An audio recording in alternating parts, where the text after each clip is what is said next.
ప్రతిపక్ష హోదా ఉన్నా లేకపోయినా సభకు రావాలి. ఒక్క ఎమ్మెల్యే ఉన్నా సభకు రావాలి, అవమానించినా సభకు రావాలి, మైక్ ఇవ్వకపోయినా సభకు రావాలి. అవేవి సభకు రాకుండా ఉండటానికి జస్టిఫికేషన్ కాదు. తన హోదా చుట్టూ తన వ్యక్తిగతమైన అంశాల చుట్టూ జగన్మోహన్ రెడ్డి తిరుగుతున్నాడు.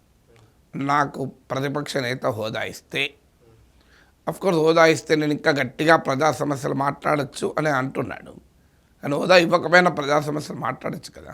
నేను 8 శాసనమండలిలో నాకు ఏ హోదా లేదు, నేను మాట్లాడలేదా? శాసనమండలి సభ్యుడిగా నాకున్న అతి పరిమితమైన అవకాశం ఒక ఇండిపెండెంట్ మెంబర్గా నేను సద్వినియోగం చేసుకున్నాను కదా. ఇప్పటికీ ముఖ్యమంత్రి రేవంత్ రెడ్డి గారు మీరు చూడండి, అనేక మీటింగ్లలో పదే చుక్కరామయ్య పేరు నా పేరు చెప్తున్నారు. మీరు గమనించండి. ఎందుకు చెప్తున్నాను? ఆ రోల్ ప్లే చేసాం కనుకనే చెప్తున్నారు కదా. అంటే ఆ రోల్ ప్లే చేయడానికి నేను ఒక ఇండిపెండెంట్ మెంబర్, నాకే పార్టీ లేదు, గ్రూప్ లేదు, మరి నేను చేయగలిగాను కదా.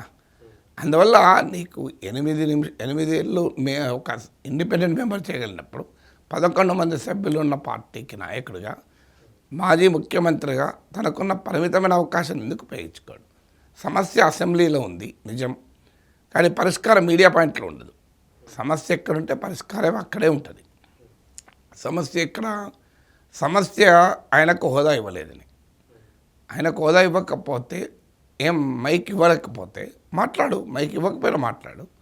అప్పుడు బయటకు వచ్చి ఇంకా చూడండి, నేను మిర్చి రైతుల సమస్య పైన మాట్లాడదామంటే నాకు మైక్ ఇవ్వలేదు అని బయటకు చెప్పు, ప్రజలే అంగీకరిస్తారు. నేను గ్రూప్ 2 విద్యార్థుల బాధను సభలో చెప్తానంటే నాకు మైక్ ఇవ్వలేదు అని బయటకు చెప్పు. కానీ నేను సభకే రానంటే ఎలా? సభకు వస్తగానే నేను చంద్రబాబు నాయుడుకి ఇచ్చిన సమయం నాకు ఇవ్వాలి, నేను టీడీపీని తిట్టడానికి నా సమయం ఇవ్వాలంటే వాళ్ళు ఎందుకు ఇస్తారు? నువ్వు వాళ్ళు ఇయ్యనప్పుడు నీకెందుకు సింపతి వస్తుంది? నువ్వు ప్రజా సమస్యల మీద టైం అడుగు, ఇస్తే మాట్లాడే ప్రయోజనం పొందు, ఇవ్వకపోతే ఇంకో చూడండి ప్రజా సమస్యలు లేవనెత్తే సమయం ఇవ్వడం లేదని ప్రజల ముందు కూటమి ప్రభుత్వాన్ని ఎక్స్పోజ్ చేసి లాభపడు. 2 లాభమే కదా. అది వదిలేసి నేను సభకే పోకపోతే మరి సభలో 11 మంది ఎందుకు గెలిపించాను? ఒక ఎమ్మెల్యేగా నీ బాధ్యత నీ నియోజకవర్గాన్ని రిప్రజెంట్ చేయడం, ఒక రాజకీయ పార్టీగా మీ బాధ్యత ప్రజల సమస్యలను రిప్రజెంట్ చేయడం. తర్వాత నైతిక హక్కు కూడా జగన్కు ఉంది, లేదు ఆ హోదాలు అడగడం. ఎందుకు లేదు అంటే ఆయనే గతంలో వ్యాఖ్యానించాడు, నేను చిటికేస్తే మీ ఎమ్మెల్యేలు ఇటు వస్తే నీకు ప్రతిపక్ష నేత హోదా పోతుంది అని చంద్రబాబుని ఉద్దేశించాడు. మరి ఆ రోజు 10% అనేది ఎందుకు గుర్తురాలే? ఆ రోజు 10% నిబంధన ఉండాలన్నాడు, ఇప్పుడు 10% నిబంధన అవసరం లేదంటున్నాడు. ఇప్పుడైనా నాలాంటి వాడు 10% నిబంధన లేదనే అంటున్నాడు చట్టంలో. అంటే ఒక కన్సిస్టెన్సీ లేదు కనుక నీకు you have no political right కూడా లేదు. లీగల్ రైట్ పక్క పెడదాం, పొలిటికల్ అండ్ ఎథికల్ రైట్ ఉందా? ఎందుకంటే ఆయనే 10% నిబంధన గురించి మాట్లాడాడు.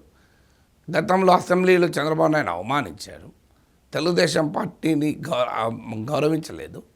14 ఏళ్ళు ముఖ్యమంత్రిగా ఉన్న నాయకుడిని చీపురు పొల్ల చూసినట్టుగా చూశారు.